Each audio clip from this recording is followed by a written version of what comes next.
Hello, it's that time of the month again where I take you through what I've been working on. Now, I'm looking, Amy looked a bit horrified when I pulled all these bags out. I actually don't feel like I'm getting a huge amount done at the minute. It's been quite a busy time. I got a bit where Matt and I went away on our own, which was amazing. Now, these are not in any order, and as you know with my knitting bags, anything could come out. But Amy and I just said, let's just go for it. So, I'm doing these. Shall I just tip this out? There could be, don't know what's in the box. Oh, no, it's just yarn. There you go. I am, lots of dog hair, granny squares. Lots and lots and lots. I found a bag of bits. In fact, I found 2 bags of bits. God, sorry, I've got a border collie and a golden retriever, and I think half of their coats are on this yarn. Yeah, I've got I found 2 big bags full of bits in the back of the cupboard. Literally bits like this with no ball bands on. And my eldest daughter is really into pale grey, and the bedroom's pale grey, and I thought this would be really nice to lift it up a little bit. If I show you, I think I've got, yes, this is it.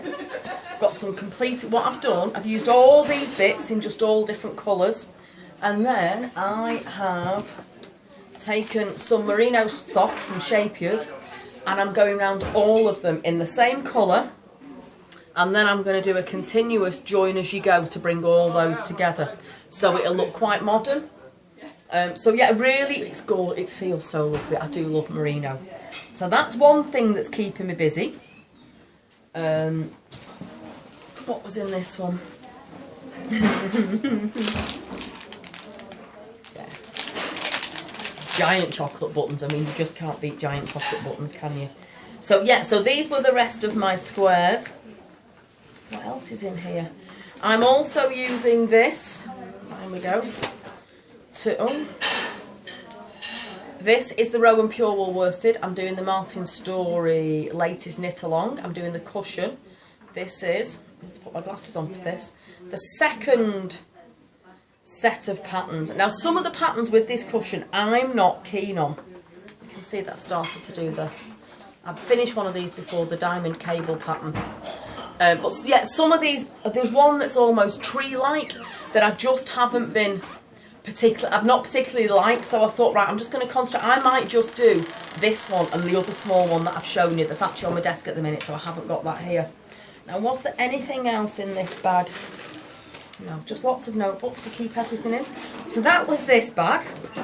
So that's 2 things that I'm working on. I'll get rid of that as well. And then, in fact, then I've been doing Matt's socks. Are here. I know I was supposed to finish these weeks ago, and I made a mistake, and I've not quite got my head back into it. I know how to put the mistake right because I've been really, really, really lucky. Sock Guru, Winnick Mum, author of this book, was in the shop a couple of weeks ago and actually sat down and we wrote out some instructions, and she's told me what I need to do to put it right. I then only have to do a couple of rows to get it right and shape the toe. Not quite got my head into doing that yet, so I really do need to pick that up and crack on with that because I've got quite a grumpy husband if I don't, so I don't often knit for him, so I do need to do that. So that is my sock knitting bag with the Bible. This has been so helpful, Christine's first book. Now, I don't think I'm going to tip this one straight out, Amy, because I get rid of that book which I've shown you. I get rid of the Sunday Times magazine that I was reading.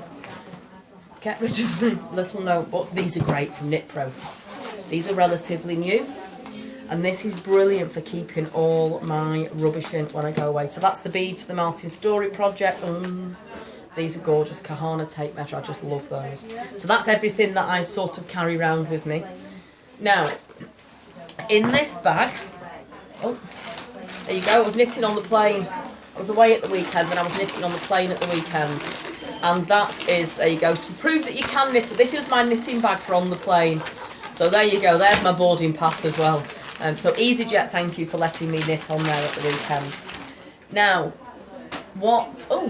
there's a whirl. I had something in mind to do with that, I can't remember what that was now. So, what I've got in this bag, if I tip it up and just show you, all the mini balls. This is one of the Shapier's Metropolis packs, which is just gorgeous.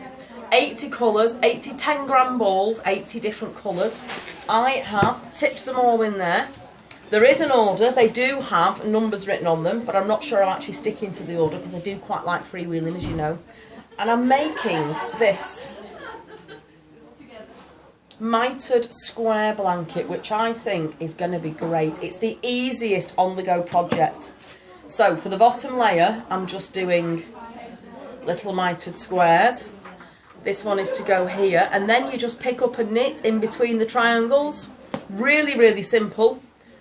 So I'm doing 70 stitches, and all you do is you cast on an even number of stitches, knit to the middle on your first row and place a stitch marker and knit to the end, and then on the next row and every alternate row knit to 2 stitches before your stitch marker, and then you knit 2 together on one side of the stitch marker and knit 2 together through the back loop on your other side, and you get a mitered square. And you keep going. It should then give you 35 rows to the end of the diamond, and then just sew them all together. But I just think this could be this is a really, really lovely way of doing the Metropolis, and it feels so gorgeous. So that's what's been keeping me busy.